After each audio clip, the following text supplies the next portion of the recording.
we have Miss Kristen Donnelly. She's the associate wine editor of Food and Wine magazine. She's going to talk to us a little bit about wine personalities and, of course, on general well-being. Kristen, welcome to the Wine Crush. Thank you. Thank you so much. And just a quick correction, I'm actually a food editor, and then I have a wine background as well. So I kind of wear both food and wine hats. Oh, you're one of those foodie people, aren't you? Yeah. But, they work together. They work together really well. They do. I couldn't survive without you foodies because I can't boil water. I always enjoy talking to foodies and someone who will proclaim themselves as a foodie because you're the kind of people I want to invite me to dinner so I can bring the wine. Oh, perfect. See, there we go. We're going to have yeah. I see this as the beginning of a lovely relationship. Of a beautiful friendship. Yes.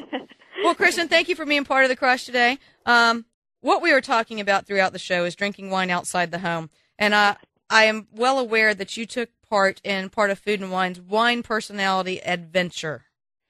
Yes, it was actually a lot of fun. And when drinking inside the home, I highly recommend doing this, which is basically get a bunch of friends, get a bunch of friends together and, everybody bring a wine and taste them blind.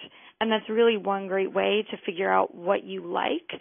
And then you can apply that to when you go out. You can say, oh, I did this tasting with my friends and I love this California Chardonnay, this Côte d'Aron from southern France. And that's what we did. A few editors got together and we tasted, I think, about 20 Chardonnays, 20 Pinot Noirs, and 20 red blends. And we found some really surprising results.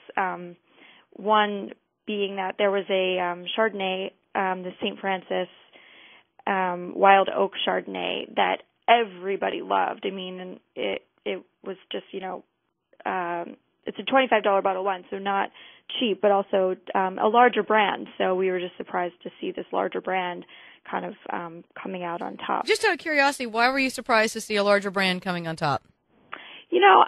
Maybe it's just a little bit of snobbery. All right. Sometimes, but I think but they definitely, those wines can often be consistent and that sort of thing, but I guess it was just that it was such an interesting wine.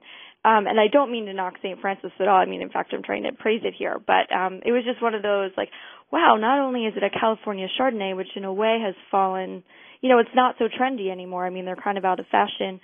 But it is a larger brand, and it was great to see that, a larger brand can be as good as some of the quirky, smaller producers. Absolutely, especially when you look at St. Francis and what Crit Silva and Tom Mackey do.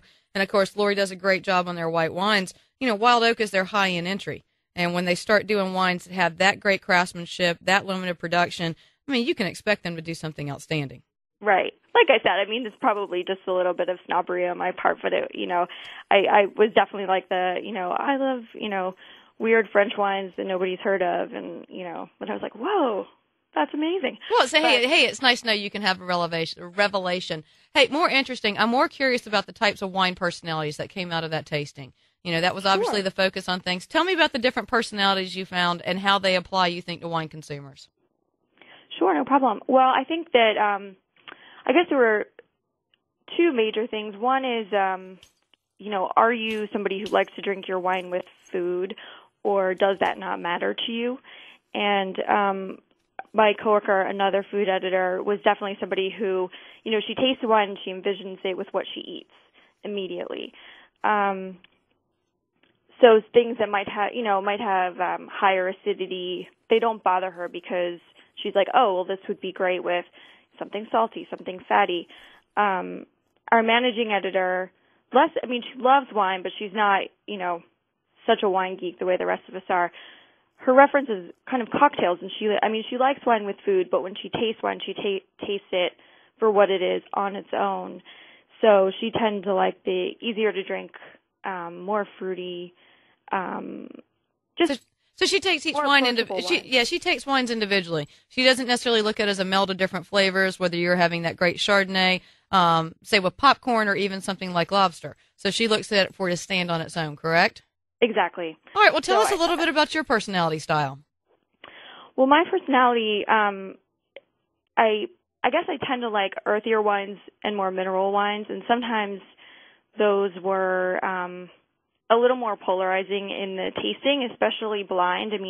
they can be a little funky.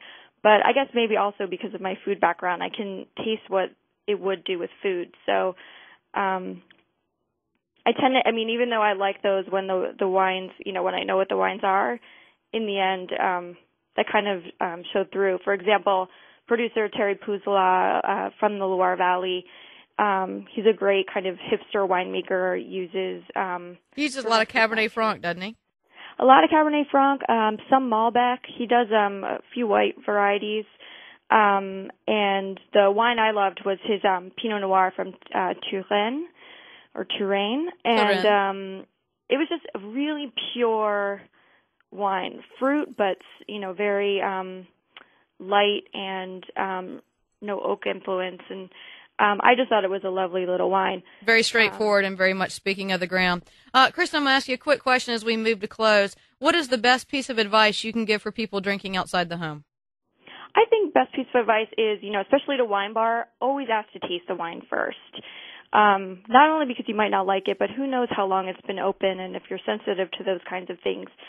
I just think it's a great tip, and people are generally, more than willing to do that and more than willing to let you taste a few things before you purchase a glass. I think that's a brilliant idea to let our listeners know what to do when they're going to a wine bar. Well, Kristen, it's been great having you on The Crush. Like I said, it's always fun to have a foodie. Like you said, it could be the beginning of a beautiful friendship.